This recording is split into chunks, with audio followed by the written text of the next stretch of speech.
It's cold. Welcome everybody. Welcome back to Homestead Heart. Oh, it's already budding. I'm just cold. Pop my collar. All right, y'all. Welcome back to Homestead Heart. I'm still out here in the garden. The high today is only gonna be 41. I think that's what they said, 41, something like that, and I could tell. But anyway, y'all, I'm still out here in the garden. I just got through talking to you all about our brassicas here and why we decided to go ahead and grow primarily all of our brassicas in the fall, right? And we gave you the reasons why that would probably be best for our homestead, okay? And if you haven't seen that video, I will post the link at the end of this video so you can go and have a look. Our brassicas are doing a wonderful, wonderful, wonderful job of, look at them. They're just beautiful, ain't it?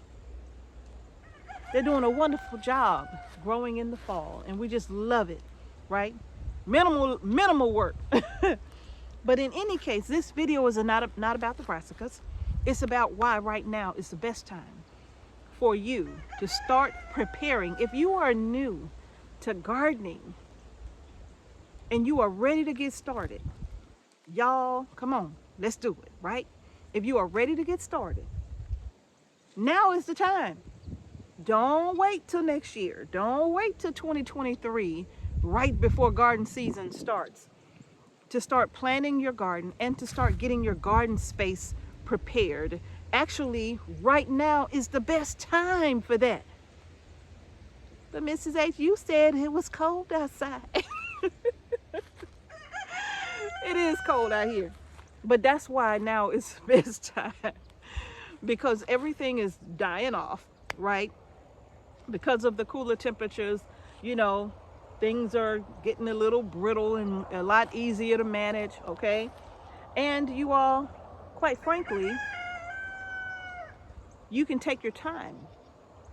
You don't have to be in a rush to get it done while you're trying to get some seed started, or while you're trying to prepare for plant starts, plan where the garden is going to go, plan how big or how small you want it to be, what you're going to be growing, what fertilizers, if any, you're going to be using, or what fertilizers you think you may be thinking about making your own.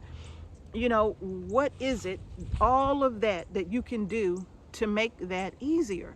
Well, right now you can start getting your spring garden together in the fall. You all see this garden here, and I'm going to tell you, you all, many of you have been following us for quite a long time. Many of you have been with us since we got to the homestead. Some of you before that. Some of you were with us when we started this entire journey of even just looking around, right? So you all, this homestead right here, this wasn't a garden area right here. This was actually a chicken yard, okay? This was actually a chicken yard, and the chickens had kind of scratched it bare. It was just sand and weeds, and you know, it wasn't what it is now. In fact, this area here looked, you see all of that back there? Sorry about my tripod.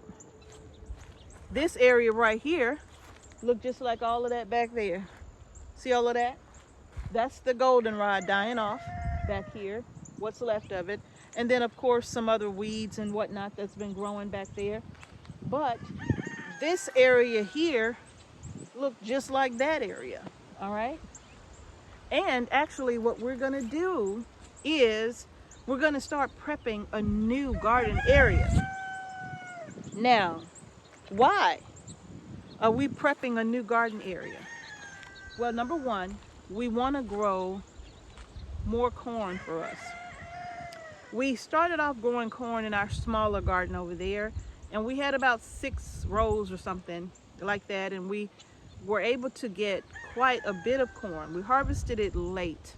You know, that corn, you have to harvest that corn within the window that you're supposed to harvest it in, or it's not going to be very good at all, right? But one thing we did realize is because we haven't planted corn really since then, and we realized that we like corn, right? But we don't want to buy it. We want to grow it, right? Because we want to make sure that the corn that we eat is a non-GMO corn. Now, what about people that could be growing genetically modified corn around you or whatever? But we don't really have that problem around us. We mostly have pasture around us and pecan farms and peach farms and woo, and all of that around us, right? So, you all, we're not really concerned about that, which is why we're going to take a part of this and make it look like this, which is going to be some work. What we did over here in this area, we had this area that looked like this. We had all of that cut down, and then we had it tilled up. Now, what we did before we tilled it is that we put leaves down everywhere, just leaves, right? Right? Leaves are just the best organic matter and fertilizer. Your garden will love it as it breaks down in the soil. And it will take this sandy soil, because this is sand. This is sand right here with little to no organic matter, which was the same over here, okay? Now, we're just gonna take this and we're gonna till in leaves in this area behind me here. We're gonna till in some leaves. We've already started with kind of like burning sticks and all of that, and we'll take all of that ash and all of everything. We're just throwing it all in this new garden area right here. Okay? Till all of that in. Add in chicken manure. We got lots of it from our chicken coop, right? We're going to be pulling out what's in that chicken coop, and we're going to be spreading it around the garden. And then, of course, we're going to have to map it out, right? Smokey! Y'all see Smokey back there? I don't know if y'all can see him. Can y'all see Smokey? Y'all can't see him. He going into the brush. I don't even see him. Smokey! Come here, Smoke! I don't know where this cat be coming from. Come on, Smokey. Oh, he's coming this way. Come on, Smokey, Smokey. Smokey! Oh, he ain't. No, he ain't think about me. I told y'all Smokey just. Yeah, I think Smokey got a whole nother family somewhere. Come on, Smoke. But in any case, y'all, I almost lost my thought. But in any case, you all, working this, and I did lose my thought, but working this area right here with the ash, adding in the chicken manure, because we didn't clean out our chicken house because we knew we wanted to use that manure. And so we'll be cleaning that out now or this fall, during the fall, and we'll be getting that spread out over the garden area. And I think what I was about to say is that we are going to kind of like use string line to kind of, map out the area, what we want, because the food forest that we are hoping to create is going to be just on the other side of this new garden area right here. There's going to be the food forest over there, right? So, you all, we even brought in over in this garden area, we had to go to the compost center, and they have a compost center in Perry, Georgia, and they literally will give you the compost. All right, they'll give you the compost for free, but you'll have to be responsible for how you have it picked up and delivered to your property. So that's in Perry. Now, they do have other composting facilities that you can go and get compost, and you will have to pay for it, okay? So if you're in Georgia, in middle Georgia, then you do have those options available to you. Even in I think that's in, I want to say somewhere near Fulton County. They have an amazing compost center there as well, but I think you have to purchase the compost. But in any case, you have those options available to you where you can have the compost brought in, which is what we did. Mr. H and I, we used our old truck and we went and picked up about 4 loads. We did 2 loads one Saturday and then another 2 loads. Hey you, get on, come over here. Y'all be doing the most. That's Uncle Tiger. Mr. H calls him Uncle Tiger. And Pinguini. Man, look, y'all doing them. Is that what you wanted to do? Speak? Okay, speak. Okay, now go play. Okay, y'all, so we brought in compost. If you knock this camera down, Smoking Joe. So we brought in compost. After we brought the compost in, we literally had to spread the compost, not all over the place, but we spread, once we formed the rows in the garden, which is what we'll do over here too. We'll kind of map out where the rows are going to be in the garden. And it's only in the rows that we literally put down about 5 inches, 6 inches of compost. Literally, we did all of that by hand, you all. We wheelbarrowed it from the truck where we dumped it from the truck, and we wheelbarrowed it down each row. And we put 6 inches of compost on every single row. And then we let that sit. Eventually we covered it with the ground cover. And that's what we're gonna do here. The only difference is, you all, is that we're not gonna have raised rows this time. Over here, our rows are raised. And you can kind of tell it, they are raised up. And the reason why we did it that way is because we wanted to make sure we didn't have a problem with drainage, right? We wanted to make sure that as it rained, that the water would drain. So that's why we did it in the garden. But I don't think there's going to be a problem here because this is on a slope anyway. So it really doesn't matter. The water's still going to drain. All right. So that's hopefully that's what we'll get done. We'll bring in the compost and we'll put the compost down the rows. And after that, we're just going to cover it and let it sit. Now, the reason why we're covering it is because we don't want any weeds to grow through it. So if you wanted to use ground cover, or if you wanted to cover it with a silage tarp, or depending on your space, right, the size you're going to be working with, or if you have a small space and you wanted to cover it, you can cover it with a regular tarp. You can cover it with that roll of black plastic that they sell at like Lowe's or Home Depot or something like that. They sell a roll of black plastic in the same area as those tarps are, I believe. And you can buy a roll of that and cover your rows. And that way you don't have to worry about weeds starting to grow. You don't want that problem. You want to let that sit all fall and winter long. And then in the spring, when you come out to uncover it, you shouldn't see any weeds. Then you're going to be ready to start planting. Okay, so now would be the best time to start mapping out a location. If it's going to be an in-ground garden, fine. It can even be a raised bed. And if it's a raised bed garden, you can do the same thing. You can kind of blend using the raised bed garden with the hugelkultur garden method, where once you build your raised beds, you kind of layer the bottom of that raised bed with some old wooden logs and sticks and all of that. And then that'll reduce the amount of compost that you have to use to fill the raised beds up the rest of the way. You could put in leaves and all of that. It's all gonna break down, right?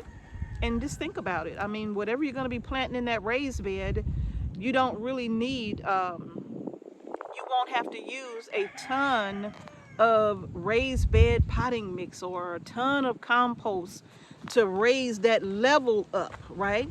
Because you'll have the wood down, you'll have the sticks and the logs and all of that, you'll have those down. There's so many ways that you can put together a raised bed garden successfully without it costing a lot or breaking the bank, okay? But whether you're doing raised bed gardens or an in-ground garden, now is the time to start considering how you're going to plan that out and where you want everything to go. And if you're going to be doing a